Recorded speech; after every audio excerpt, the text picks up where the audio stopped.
ہمارے ملک میں اللہ رسول کا اتنا تعارف نہیں ہے جتنا ولیوں کا تعارف ہے۔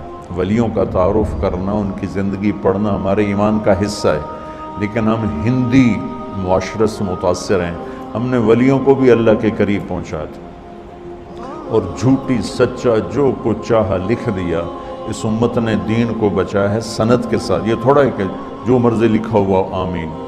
شیخ عبدالقادر جیلانی رحمۃ اللہ تبارک و تعالیٰ علیہ پیران پیر ہیں، اس میں کوئی دوسری رائے ہے ہی نہیں کہ وہ ولایت کے مقام میں سب سے اوپر ہیں، اللہ نے ان کو یہ مقام دیا ہے۔ لیکن ان کے بارے میں جھوٹی باتیں، سلام پھیرتے تھے، جب ادھر منہ کرتے تھے تو ادھر والے علماء بن جاتے تھے، اور ادھر منہ پھیرتے تھے تو ادھر والے حافظ بن جاتے تھے، اور وہ ان پڑھ کہتے ہیں سبحان اللہ۔ ارے بھائی ایسا نہیں، میرے نبی سے بڑی نظر ہے جیلانی کی، قطب سبحانی، پیران پیر، جتنے ٹائٹل دو تھوڑے ہیں، لیکن میرے نبی کے سامنے تو وہ ایک تنکے کی حیثیت نہیں رکھتے ہیں۔ ساری ولایت تو بہت چھوٹی چیز ہے، سارے انبیاء اکٹھے ہو جائیں تو میرے نبی کے سامنے کیا ہے؟ کچھ بھی نہیں۔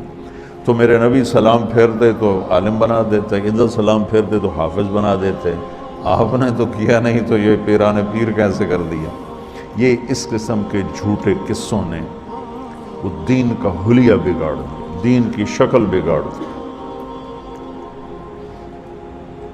مثال کے طور پہ یعنی آپ اگر ہمارے صوفیاء کی کتابیں اٹھا کے پڑھنا شروع کریں نا، تو آپ کو وہ ایسی ایسی یعنی باتیں اور ان کے اندر ملیں گی کہ آپ کہیں گے یار یہ باتیں مطلب کوئی عقل میں آنے والی نہیں ہے۔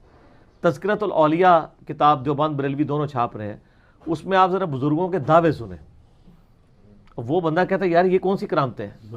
انہوں نے سورج واپس بلانے ہیں، شاہ شمس نے بلایا سورج نو تے بوٹی پون دیتی ملتان، وہ ملتان ہی پونی جانی سگردوچ نہیں ہو سکتی کیونکہ وہ تو سورج آندا نہیں نا۔ وہ سر وہ ایکویٹر دے خط استوا دے نزدیک ہے، جڑے بھی شہر ہون گے وہ گرمی ہوئے گی ہوتے۔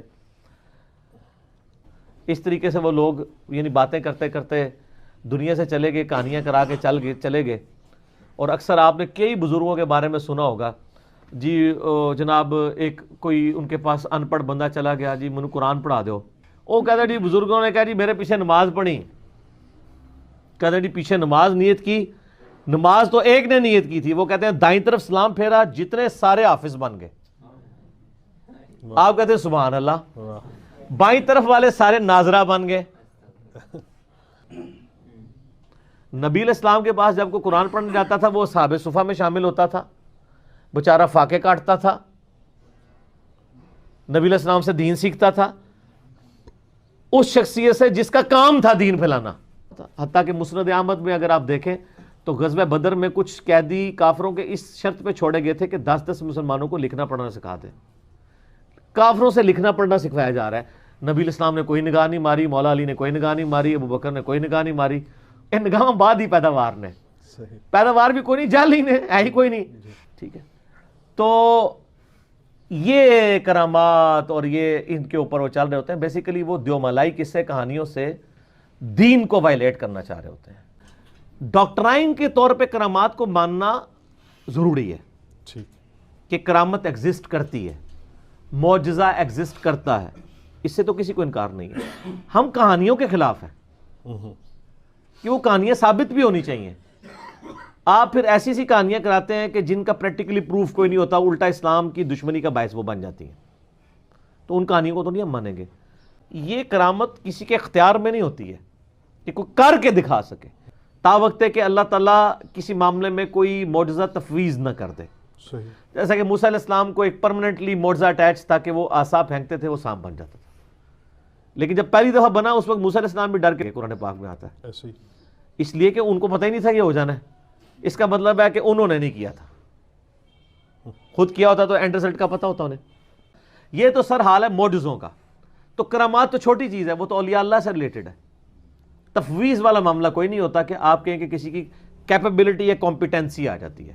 اس میں آصف بن برخیہ والا ایک واقعہ، آصف بن برخیہ کا نام تو کسی حدیث کے اندر نہیں آیا، وہ اسرائیلی روایتوں کے اندر ہے، وہ پیش کر دیتے ہیں۔ اس کی کوئی ڈیٹیل نہیں کہ وہ بندہ کون تھا، فرشتہ تھا، جن تھا، نبی تھا، اور اس کی بنیاد پہ پوری ایک ڈاکٹرائن کھڑی کی ہے۔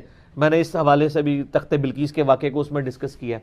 کہتے جی ایک بزرگ تھے جی, انہوں نے ایک دن بیٹھ کے حساب لگایا کہ میری زندگی کتنی ہے, تو ان کو پتہ چلا 60 سال ہے.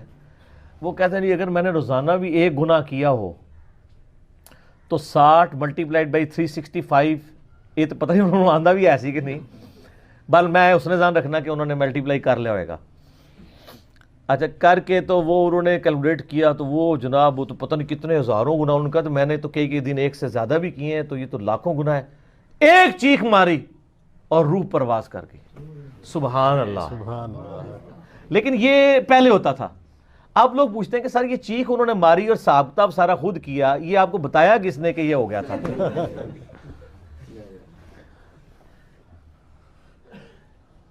وہ ایک خربوزے والے بھی تو بزرگ ہیں نا, وہ انہوں نے اس لیے نہیں کھایا خربوزہ کہ وہ ہاں ایتھو بڑھیا سی کہ اتو بڑھیا سی کہ اتو بڑھیا سی.